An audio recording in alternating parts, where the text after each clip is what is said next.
இப்போது எனக்கும் என் கணவருக்கும் ஒரு பிரச்சனைங்க. எங்கள் வீட்டுக்கார் சேனல்லாம் வச்சிருக்காருன்னு வச்சுப்போமே.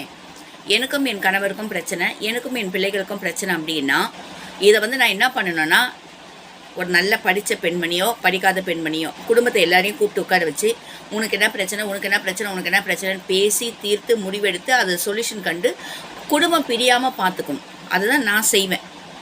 அதை விட்டுட்டு நான் என்ன பண்ணுவேன்னா, என் பையன் இப்படி பண்ணிட்டான், என் கணவர் இப்படி பண்ணிட்டாரு, அவர் என்னை திட்டாரு அப்படின்னு நான் சோஷியல் மீடியாவில் சொல்ல, அவர் இப்போ என் கணவர் என்ன பண்ணுவார், மீடியா வச்சுருந்தான், யூடியூப் வச்சுருந்தான்.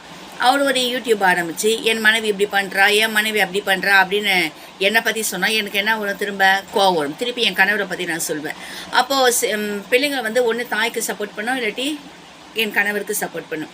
அப்போ அவர் என்ன பண்ணுவார், திரும்ப என்னை பற்றி ஒரு புகார் பேசுவார். இப்படியே சோஷியல் மீடியாவில் வளர்ந்து குடும்பம் என்ன ஆகும்னா பிரிஞ்சிடும். 2ஆக பிரியலாம், 3ஆக பிரியலாம், 4ஆக பிரியலாம். அந்த மாதிரி என் குடும்பம் பிரிஞ்சுதுன்னு நினச்சிங்களேன். இது ஒரு பெரிய லெவலில் போகுது. அப்போ எங்கள் பிரச்சனை எங்கே ஆரம்பமாச்சுன்னா, ஒரு சின்ன பிரச்சனை வீட்டில் வந்தப்போ நான் என்ன பண்ணியிருக்கணுன்னா, வீட்டுக்குள்ளே உட்காந்து பேசி அந்த பிரச்சனையை என்ன பண்ணியிருக்கணும், சால்வ் பண்ணியிருக்கணும். யூடியூப்ன்றது ஒரு என்டர்டைன்மெண்ட். ரீல்ஸ் போடலாம், காமெடி போடலாம், விளாக்ஸ் போடலாம், அதெல்லாம் ஓகே. பிரச்சனைகளை கொண்டு நம்ம மீடியாவில் பேசுகிறதுனால குடும்பமானது இதில் கப்பல் ஏறுது. கணவருக்கு கண்டிப்பாக கோபம் வரதான் செய்யும். என் கணவருக்கு இல்லை, அவர் என்னை பற்றி சொன்னால் எனக்கு கோபம் வரதான் செய்யும். அப்போ இப்படியே பிரச்சனை யூடியூப் மோகம் அதிகமாக வியூஸ் அதிகமாக இவங்க நம்ம யூடியூப்பில் நான் பண்ணுறதெல்லாம் கரெக்டு அப்படின்னு எனக்கு ஒரு எண்ணம் வந்துடும். அப்போ வந்துட்டா நம்ம கணவரை விட, நமக்கு பிள்ளைங்களை விட நமக்கு யூடியூப் தான் முக்கியம், இன்ஸ்டாகிராம் தான் முக்கியம். நமக்கு வியூஸ் அதிகமாகுது, அதன் மூலமாக பணம் வருது, ஓகே போதும். அப்போ நம்ம இப்படியே என்ன பண்ணலாம், கண்டென்ட்டை போடலாம் அப்படின்னும் இருக்கலாம். இன்னொன்று, இவங்களாம் ஸ்கிரிப்ட் எழுதிட்டு கூட நாங்கள் நடிக்கிற மாதிரி கூட இருக்கலாம். ஸ்கிரிப்ட், நான் ஒரு ஸ்கிரிப்டு, என் கணவர் ஒரு ஸ்கிரிப்டு, என் பசங்க ஒரு ஸ்கிரிப்ட் எழுதி ஒரு நாடகமாக போடலாம். அப்போது இந்த நாடகம் நாங்கள் போடுறதுனாலையோ அது உண்மையோ இல்லை கண்டென்ட்டோ அது வேறு விஷயம், போடுறதுனால நாங்கள் சொசைட்டிக்கு என்ன சொல்ல விரும்புகிறோம்.